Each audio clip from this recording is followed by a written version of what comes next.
Sudah jam 9.40. Sepertinya hari ini ada kelas apa ya? Ada kelas Sistem Informasi Manajemen Bu Santi. Absen dulu deh. Pelajarannya sudah mulai.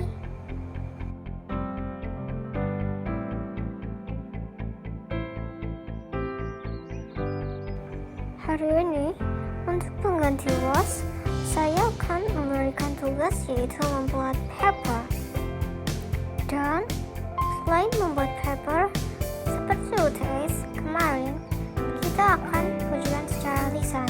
Presentasi menjelaskan tentang paper kalian, atau kalian juga bisa memilih untuk membuat video yang menjelaskan tentang paper yang kalian buat. Tugas papernya aku buat tentang apa ya? Coba cari referensi di Google dulu deh.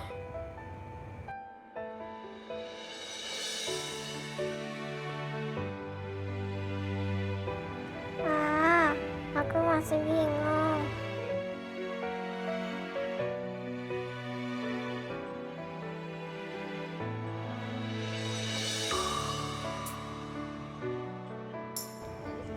Permisi Bu, apakah di sini ada kek lumer coklat? Maaf Kak, di sini tidak jual kek lumer coklat. Kalau begitu, maaf saya tidak jadi beli. Saya akan coba cari ke toko sebelah. Di toko ini jual kek lumer coklat nggak ya? Coba tanya dulu deh.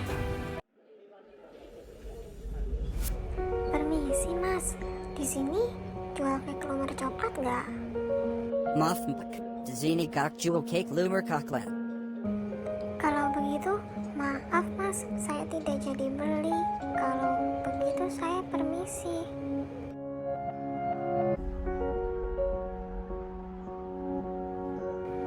Ternyata sudah malam saja. Kalau begitu, aku pulang dulu deh.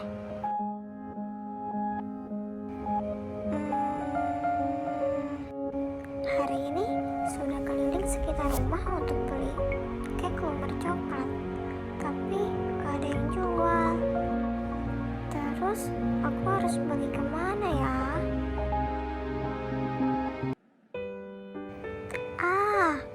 Aku coba cek dulu di Shopee deh. Mungkin aja ada yang jual.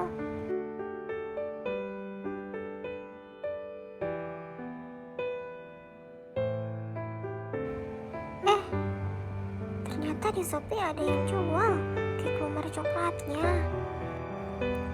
Aku coba beli deh. Ternyata gratis ongkir juga. Yeay, akhirnya aku beli juga kek lumer coklatnya.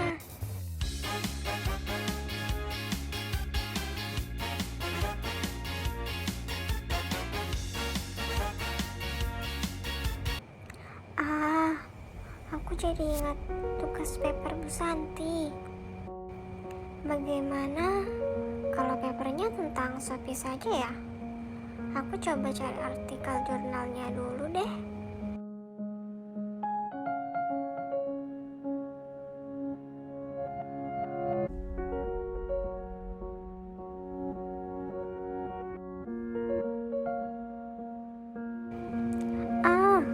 Sepertinya artikel jurnal ini bagus dan cocok untuk dijadikan tugas paper. Bagaimana jika judulnya Kualitas Sistem Informasi dan Layanan Shopee? Kayaknya itu saja sudah cocok.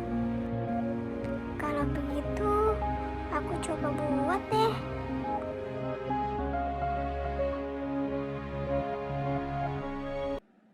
Beberapa tahun terakhir ini, karena adanya COVID-19, semakin banyak pelaku usaha yang beralih ataupun mengembangkan bisnisnya ini ke arah digital. Bukan hanya perusahaan mikro, kecil ataupun menengah, bahkan perusahaan global pun mulai menjejaki bisnisnya ini ke arah digital. Contohnya saja saja seperti perusahaan Unilever ataupun Apple yang memulai membuka toko mall yang sendiri di Shopee ataupun di e-commerce lainnya. Lalu, apa itu e-commerce?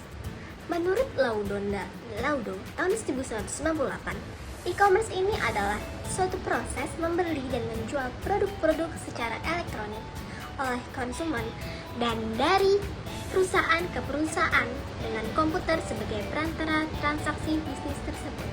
Lalu, apa sih kualitas sistem, informasi, dan layanan dalam e-commerce itu? Yang pertama yaitu tentang kualitas sistem.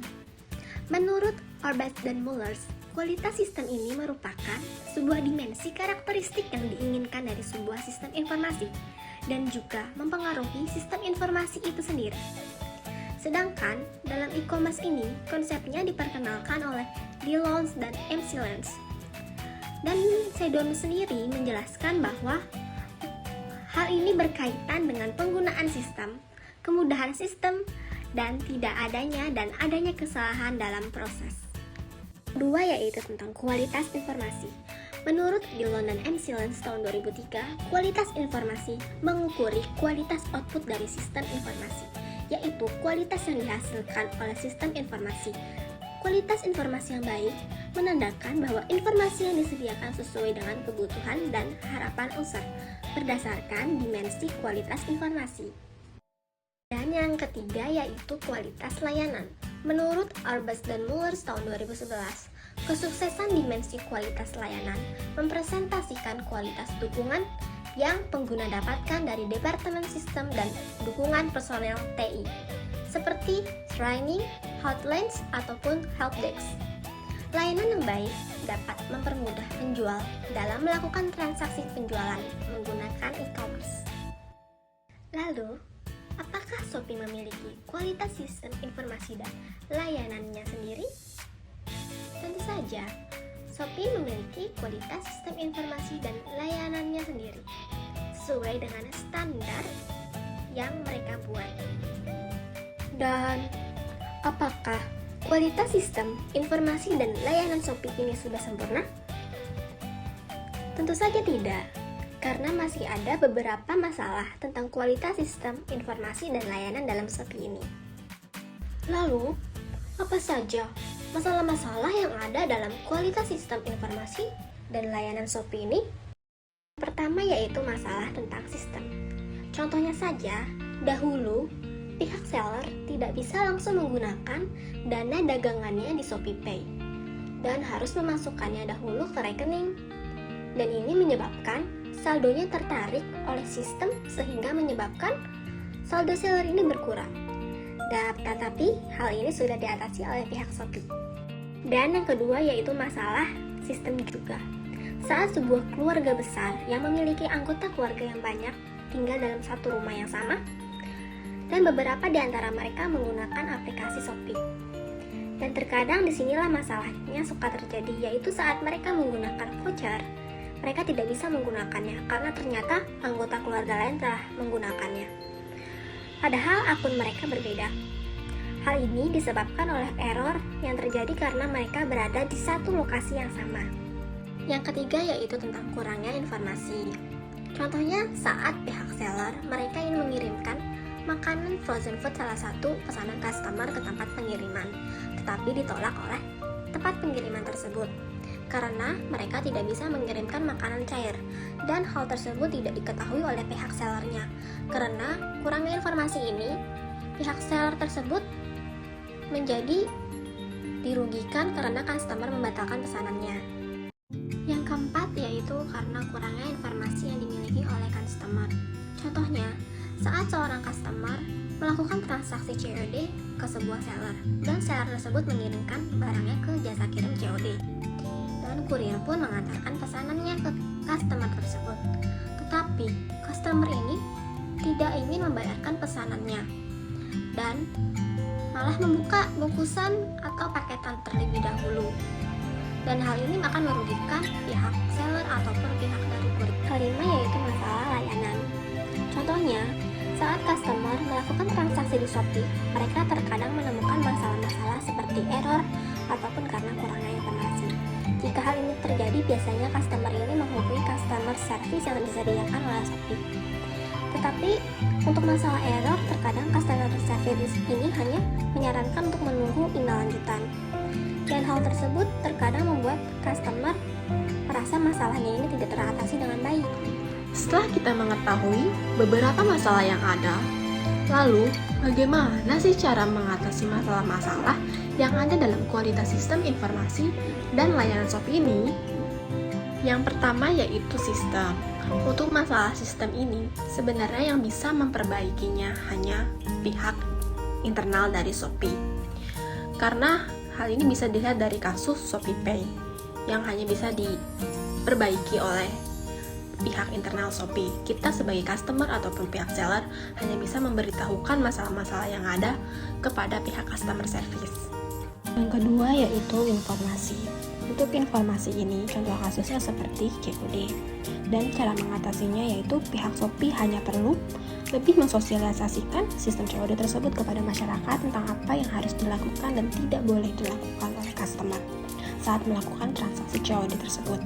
Bisa pula membuat iklan-iklan di TV atau membuat layanan khusus kurir yang mengantarkan barang COD agar saat ada pelanggan yang komplain, pihak kurir bisa langsung menelpon ataupun menghubungi pihak Shopee agar bisa langsung menjelaskan sistem COD tersebut kepada para konsumer. Dan yang ketiga yaitu layanan. Dalam hal layanan Shopee, karena sebenarnya sistem informasi dan layanan saling berkaitan satu sama lain. Karena saat ada yang menggunakan layanan customer service Shopee, pasti karena mereka tidak mendapat informasi yang mereka perlukan atau pula mendapat masalah dalam sistem-sistem Shopee yang mereka gunakan. Karena itu, layanan Shopee ini sangat tergantung pada sistem ataupun informasi dari Shopee itu sendiri.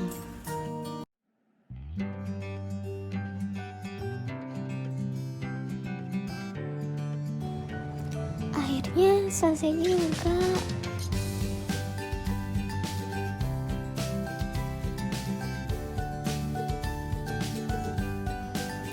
Ternyata sudah pagi.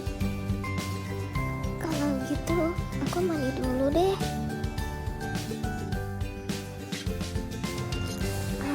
Akhirnya seger juga. Tapi sekarang aku jadi lapar. Makan dulu deh.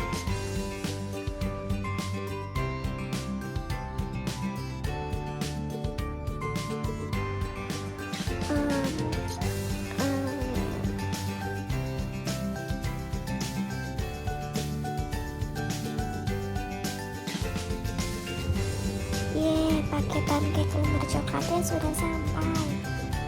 Cek dulu deh.